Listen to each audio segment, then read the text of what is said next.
हमारा, हम समाज को एक प्रार्थना करना चाहते हैं। कोरोना वायरस के कारण से ये त्रासदी दुनिया की सबसे बड़ी त्रासदी है। इससे पहले भी दुनिया के अंदर महामारियां आई हैं।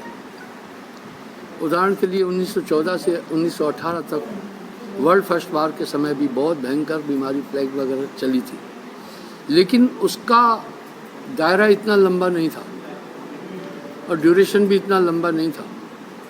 उसके बाद सेकेंड वर्ल्ड वार के समय भी मलेरिया आदि और कई बीमारियां चली थी, और उसके बीच में भी करीब 70 साल पहले स्पेनिश फीवर चला था, जिसमें यूरोप के करोड़ों लोग मर गए थे।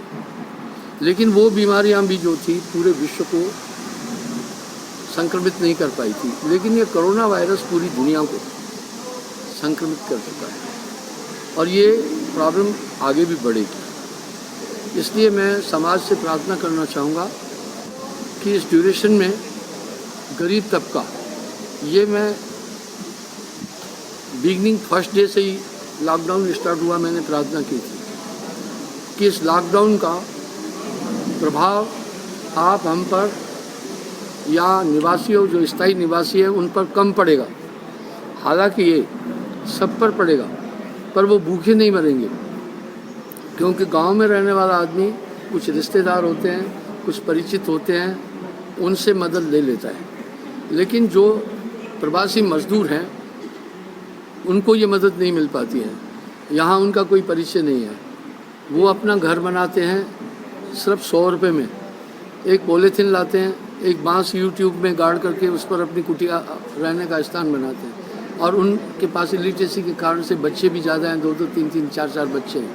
यहाँ तक भी देखा गया कि एक माँ बच्चे को पीठ पर बांधे हुए हैं, एक को थोड़ी सी 3 लकड़ी डालकर छोटी छाया धूप में करके बैठी है और पत्थर तोड़ रही है, और एक बेटा देख रहा है कि मेरी माँ क्या कर रही है। तो वो रोज़ मेहनत करके रोज़ ज़िंदगी जीते थे। ज़्यादा से ज़्यादा उन लोगों को इस लॉकडाउन का प्रभाव पड़ा है, और ये ऐसे लोग कोई 2-4 नहीं हैं, 8 करोड़ मज़दूर हैं। तो 8 करोड़ मज़दूरों का अगर 5 से गुना कर दो, 4 से गुना कर दो, तो 800 के 32 करोड़ लोग हैं जो हमारे देश में सिर्फ मजदूरी कर कर के रोटी खाते हैं। वो ज़्यादा प्रभावित हुए हैं। तो इस त्रासदी में समाज का कर्तव्य है उनको मदद करें और तहे दिल से मदद करें। आप देखते हैं जितने भी रोड हैं, राष्ट्र का निर्माता तो लेबर है। जितने रोड हैं उन्होंने बनाए हुए हैं, जितनी बड़ी बड़ी फैक्ट्रियां हैं उनका वो संचालन कर रहे हैं। तो प्रवासी मजदूरों को अगर हम लोग सहयोग नहीं देंगे, वो हताश हो जाएंगे, फिर वो लौट के नहीं आएंगे। उदाहरण के लिए आप बम्बई में देखें, जो लोग चले गए, उद्योग जगत पर इसका बहुत बड़ा असर पड़ेगा, क्योंकि जैसे ब्रिटेन की औद्योगिक राजधानी बर्मिंघम है, और जैसे न्यूयॉर्क राजधानी अमेरिका की है, वैसे तो वाशिंगटन है, इस तरह भारत की औद्योगिक राजधानी है मुंबई। तो वहाँ बहुत फैक्ट्रियाँ हैं। तो लेबर बेचारे उत्तराखंड से, बिहार से, यूपी से, झारखंड से, छत्तीसगढ़ से, कई जगहों से गए, तो उनको सहयोग नहीं मिला। मैं फैक्ट्रियों के मालिकों से भी ये प्रार्थना करना चाहूँगा कि उनका वेतन मत काटो, उनको थोड़ा थोड़ा वेतन दो। अगर उनको वेतन मिलता था तो वो यहाँ से पलायन नहीं करना था उनके साथ में, क्योंकि आपकी फैक्ट्री, आपके महल उनकी मेहनत से बने हुए हैं। तो ये हमें मानवीय आधार पर भी सोचना होगा समाज को कि ऐसी त्रासदी में हम उनकी पूरी मदद करें, क्योंकि ये लॉकडाउन अभी आप देखते हैं कि क्वांटिटी बढ़ती जा रही है कोरोना पॉजिटिव की, तो ये थोड़ा लंबा चलेगा। अगर वो वापस लौट के यहाँ नहीं आएंगे, उद्योग जगत पर बहुत बड़ा असर पड़ेगा और इससे गरीबी फैलेगी। इस महामारी को आप सिर्फ लॉकडाउन की प्रॉब्लम को 3-4 महीने की नहीं माने, थोड़ी लंबी चलेगी और इसका प्रभाव बहुत दूर तक जाएगा, क्योंकि पूरी अर्थव्यवस्था तहस नहस हो चुकी है। तो ऐसे में हम सिर्फ गवर्नमेंट को दोष दें, क्रिटिसाइज़ करें, ये वो टाइम नहीं है। हम सब देशवासियों का फ़र्ज़ बनता है ऐसी स्थिति में हम उनकी पूरी मदद करें, तहे दिल से करें। मैं उन रईसों से, बहुत धनाढ़ लोगों से ये प्रार्थना करता हूँ कि ये जो तुम्हारे पास धन है, ये उनके माध्यम से हैं, उनके हिस्से का है। ऐसी स्थिति में वो धन के खजाने उनके लिए ओपन कर दो, कोई बात नहीं है, जिससे राष्ट्र भुखमरी की तरफ नहीं जाए। और ये संकट का समय आप देख रहे होंगे कि हताश होकर के वो प्रवासी मजदूर 1200 किलोमीटर सफ़र किए हैं, आपने देखा होगा चैनलों पर भी, एक बच्चे को माँ बैग जो है ट्रॉली बैग पर लिटा करके ले जा रही है, उसके फेफड़े, उसके हार्ट, इस पर कितना असर पड़ेगा। कुछ छोटे छोटे बच्चों को कंधे पर उठा करके 1,000 किलोमीटर की यात्राएं कर रहे हैं। तो ये एक त्रासदी बहुत बड़ी है, ये ऐतिहासिक है, इसका कोई कंपेयर नहीं हो सकता किसी से। इस तरह अगर आप उनकी मदद नहीं कर रहे हैं तो दोष लगेगा मेरे ख्याल से। राष्ट्र एक घर है, हम सबका कर्तव्य बनता है ऐसे साधनहीन लोगों की हम मदद करें, उनको भगने नहीं दें। अब उनसे कभी कभी टीवी वाले पूछते हैं कि आप फिर बम्बई आओगे, वो कहते कभी नहीं आएंगे हम। तो जब वहाँ पर लेबर नहीं पहुँचेगा, अब गुजरात में भी है, बड़े उद्योग है, लेबर नहीं पहुँचेगा तो कैसे काम होगा। उनको प्यार से, हीन भावना से नहीं, उनको जितना संसाधन है आप दें, और ये शुरू से दिया जाना चाहिए था।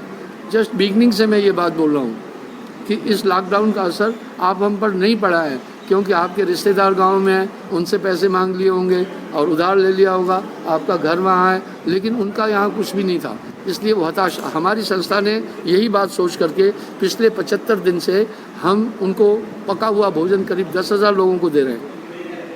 हमारी संस्था गरीबों की संस्था है। जब हम एक ये काम कर सकते हैं तो बाकी धार्मिक संस्थाओं को, NGOs को भी मैं ये प्रार्थना करूँगा कि उनको आर्थिक और मानसिक पूरी मदद दें और उनको भूखा नहीं रहने दें। और हर एक टावर, हर एक कॉलोनी के साथ में आप छोटी झुग्गियाँ देख रहे हैं, वो उन मज़दूरों की हैं जिन्होंने हमारे लिए घर बनाए हैं, हमारे लिए रास्ते बनाए हैं, हमारी बिल्डिंगें बनाई हैं, राष्ट्र का निर्माण किया है। तो उनको आप उनकी उपेक्षा नहीं करें, उनको आप खुले दिल से सहायता करें। मैं गवर्नमेंट से भी अपील करूंगा कि जिनके पास ऐसे संसाधन, अपने अकाउंट नहीं हैं, ईमानदार कार्यकर्ताओं के द्वारा उनके पास मदद पहुंचाएं, उनके पास सहयोग पहुंचाएं। मैं एक एग्जांपल देता हूं कि उसमें थोड़ा सा अब सरकार भी क्या करे, थोड़ी सी स्थिति हो जाती है। BPL का उदाहरण देता हूं। BPL में आप देखें तो बहुत रईस लोगों का नाम भी BPL में है, जो सही में उसके हकदार हैं, उन तक BPL का लाभ नहीं पहुंचता है। हालांकि गवर्नमेंट इतना पूरा काम नहीं कर सकती है, NGOs और समाज सेवियों का कर्तव्य बनता है ये सब चीज़ें गवर्नमेंट के संज्ञान में लाएँ और जो भ्रष्टाचार भी रुके, और इसके द्वारा हम अपने राष्ट्र को नीचे नहीं जाने दें। राष्ट्र अगर डाउन चला गया तो हम सब डाउन हैं, अर्थव्यवस्था डाउन नहीं होने पाए। और इस समय राजनीति का समय नहीं है, मिलजुल कर सभी लोग इस त्रासदी में राष्ट्र के निर्माण के लिए काम करें। मेरी देशवासियों से, धनाढ्य लोगों से, धार्मिक संस्थाओं से, NGO से ये प्रार्थना है कि आप कठिन परिश्रम करके उनको ये सब चीज़ करें। मैं उदाहरण देता हूँ कि हमारी संस्था, बढ़ाई के लिए नहीं बोल रहा हूँ, हम यहाँ पर लोगों को भोजन के अलावा किटें भी दे रहे हैं। यहाँ तक कि ईद के समय मुझे एक DC ने फ़ोन किया कि भाई जब ये रोज़ा तोड़ते हैं मुसलमान भाई तो इनको दही और केला चाहिए। हम उनको दही और केला भी मुहैया कराते रहे। अलग बात है कि हमारे पास संसाधन कितने हैं या नहीं हैं, उसको छोड़िए, लेकिन हमने तो ये कहा है कि हमें अपने आश्रम की संपत्तियां बेचनी पड़ेगी। हम वो भी बेचने के लिए तैयार हैं, क्योंकि ये संपत्तियां उन्हीं पब्लिक की है, उन्हीं गरीबों की है। तो ऐसे मौके पर हम तहे दिल से, पूरी ईमानदारी से, पूरी लगन से उन आसपास में भी जो गरीब हैं उनकी पूरी सहायता करें और राष्ट्र को डाउन नहीं जाने दें। राष्ट्र डाउन चला गया तो आप डाउन चले जाएंगे। आप देखें दुनिया के कुछ देश हैं, उनकी इज्जत नहीं है, उनके नागरिकों की इज्जत नहीं है। मैं उन देशों का नाम नहीं लेना चाहूँगा। तो भारत इस समय विकासशील देश है और विश्व की 6ठी अर्थव्यवस्था है, तो ये कायम रहे। तो इसमें जो संपन्न लोग हैं उनका एक कर्तव्य बनता है कि वो आगे आएँ। धार्मिक संस्थाओं के पास बड़ा धन है, बड़ी संपत्ति है, खुले दिल से आगे आएँ।